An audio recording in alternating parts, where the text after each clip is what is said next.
इस मुख्य परीक्षा का पेपर आपने इस बार देखा होगा, कोई भी ऐसा सवाल नहीं था जो डेप्थ के अंदर था। Jack of all trades master of none, यानी कि आरएस का एग्जाम में उम्मीद की जाती है कि आप हर विषय के बारे में जानें, ठीक है, और जाने कोई डेप्थ के अंदर नहीं होना चाहिए बेसिक चीज़ों को, लेकिन बेसिक जो चीज़ें हैं उनका प्रेजेंटेशन इस तरीके से होना चाहिए कि शिक्षक को लगे कि कोई भी पॉइंट आपने छोड़े नहीं है, ठीक है। जो ही आपसे पूछे भारतीय कृषि की बात हो, सुधार की बात हो, आपको दिमाग खटखट होना चाहिए। खाद, बीज, पेस्टिसाइड, किसानों की स्थिति के अंदर सुधार, किसानों के लिए बीमा, banking, insurance, packaging, cold storage, तो पॉइंट खटखट ऐसा आना चाहिए। जो ही आपसे पूछे कि भारत के अंदर औद्योगिक संस्कृति, उद्योगों के बढ़ावा देने के लिए क्या होना चाहिए, कोटा राज खत्म, लाइसेंस राज खत्म, नियमों के बंधन से मुक्त, टैक्स रिफॉर्म, पॉइंट खट करके ऐसे 20 पॉइंट आने चाहिए।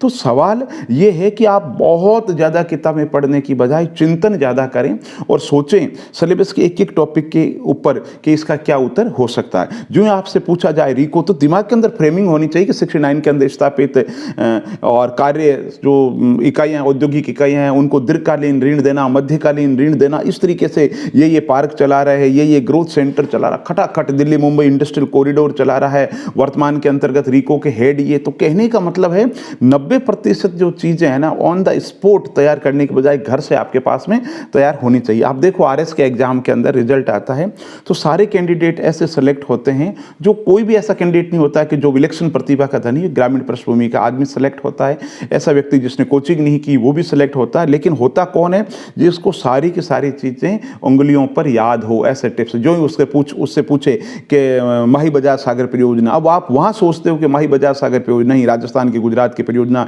इतने परसेंटेज की भागीदारी है, ये बांध है, इसने उद्घाटन किया, ये कैपेसिटी है। जो ही पूछे चंबल परियोजना, तो राजस्थान मध्य प्रदेश की परियोजना, इतनी भागीदारी, गांधी सागर बांध, राणा प्रताप सागर बांध, जवाहर सागर बांध, इसकी ये कैपेसिटी है, इतनी विद्युत क्षमता है। तो पॉइंट खट आपके पास में दिमाग से निकलने चाहिए। तो मेरा ये कहना है कि आरएस मुख्य परीक्षा का एक जो टॉपिक है उसके लिए आपके पास में कम से कम 7-8 पॉइंट एनी टाइम तैयार रहना चाहिए। जैसे आपसे पूछा जाए कि राजस्थान के अंतर्गत सहकारिता को बढ़ावा देने के लिए क्या होना चाहिए, खटाखट बिना कोई सोचे कि राजनीतिक हस्तक्षेप से मुक्त होना चाहिए, उनको स्वायत्ता देना चाहिए, मैनेजमेंट को बहुत ही मजबूत करना चाहिए, गुजरात मॉडल को लागू करना चाहिए। अब गुजरात मॉडल क्या है वो 50 शब्द में नहीं लिखना, अब तो कीवर्ड्स का जो प्रयोग है ना ज़्यादा से ज़्यादा होना चाहिए। तो सिलेबस के अंदर जितने भी टॉपिक है उनके बारे में आपके पास में दृष्टि होनी चाहिए। छोटा सा टॉपिक है चुनाव सुधार, तो आपके पास में पॉइंट होने चाहिए, ये ऐसे चुनाव सुधार भारत के अंदर होना चाहिए। आपसे कहा जाए भारत में राजनीतिक अपराधीकरण कैसे रोका जाए, तो एक पॉइंट होने चाहिए, 6 खटखट ये 6 पॉइंट के साथ ये चुनाव के अंतर्गत